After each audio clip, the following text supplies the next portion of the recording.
அனைவருக்கும் வணக்கம். நான் உங்கள் ராஜ்குமார். ராஜ்குமார் சேனலில் உங்களுடைய சந்தேகத்தில் மிகுந்த மகிழ்ச்சி. இன்றைக்கி நம்ம பார்க்க போகிறது பஜாஜ் அவெஞ்சர் வண்டியில் சர்வீஸ்க்காக எடுத்துருக்குறோம். சர்வீஸில் என்னென்ன வேலை செய்கிறோம் அப்படிங்கிறத உங்களுக்கு காமிக்கிறேன். இன்ஜின் ஆயில் ரிமூவ் பண்ணியாச்சு, ஏர் ஃபில்ட்ரு கழட்டியாச்சு, ஸ்பார்க் ப்ளக் கழட்டியாச்சு. இதில் கார்பரேட்டர் கழட்டும் போது ஒரு விஷயத்தை கவனித்தோம். இந்த வண்டியில் பெட்ரோல் லீக் இருக்கிறதா கம்ப்ளைண்ட் கொடுத்துருக்குறாங்க கஸ்டமர். இது எதனால் இது மாதிரி செஞ்சாங்க அப்படிங்கிறது எனக்கு இது வரைக்கும் புரியல. கார்பரேட்டர் கப்பில் அடியில் சணல் வச்சு டைட் பண்ணியிருக்கிறாங்க. ஆனாலும் இந்த வண்டியில் பெட்ரோல் நிறைய லீக்கேஜ் இருக்குது. கார்பரேட்டர் ரொம்ப கொடுமையான கண்டிஷனில் இருந்துச்சு. இதுதான் ஓரிங். இந்த கார்பரேட்டர் கப்பு ஓரிங் வந்து வீக் ஆகிடுச்சு. இந்த கப்பு ஓரிங் ஒன்று புதுசு போட்டிருந்தாலே இந்த ப்ராப்ளம் சால்வ் ஆகிருக்கும். அது என்ன காரணம் கிடைக்கலையாங்கிறது எனக்கு தெரியல. பாருங்கள், கார்பரேட்டர் எப்படி இருக்குது பாருங்கள். ரொம்ப பாவமாக இருக்குது பார்க்குறதுக்கே. இப்போ இந்த கார்பரேட்டர் நம்ம க்ளீன் பண்ண போகிறோம்.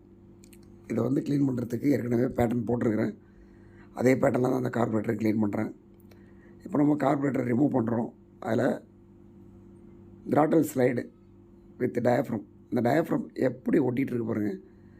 இது வரைக்கும் இதை கழட்டினதே இல்லை உள்ள இருக்குது. அந்தளவுக்கு ரொம்ப மோசமான கண்டிஷனில் இருக்குது. இப்போது ஃப்ளோட் நீடில் அசம்பிளியை கழட்டுறோம். கார்பரேட்டரை ரிமூவ் பண்ணியாச்சு. அதில் இருக்கக்கூடிய ரெண்டு ஜெட்டையும் கழட்டிடுறோம்.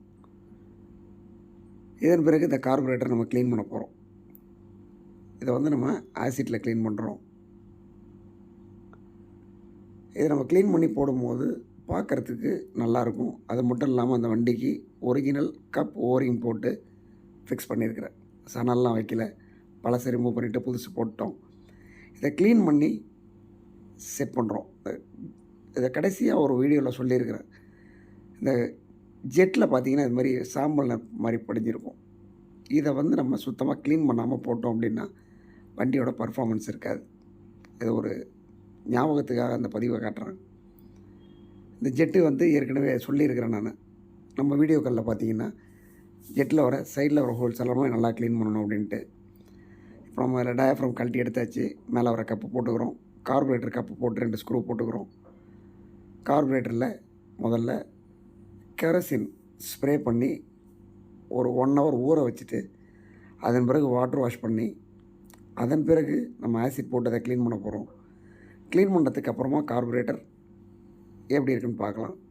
இது க்ளீன் பண்ணுறதுக்கு முன்னாடி என்ன கண்டிஷனில் இருக்குங்கிறத நீங்கள் பார்த்துக்குங்க.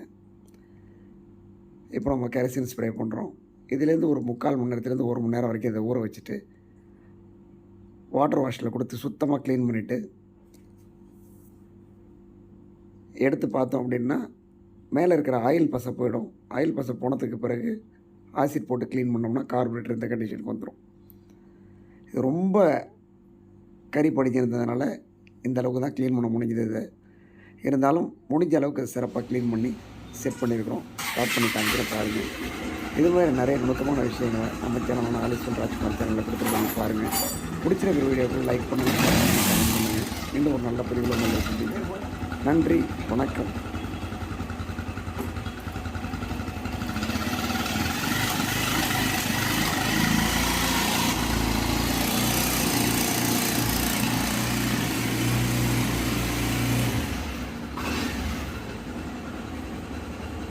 கூட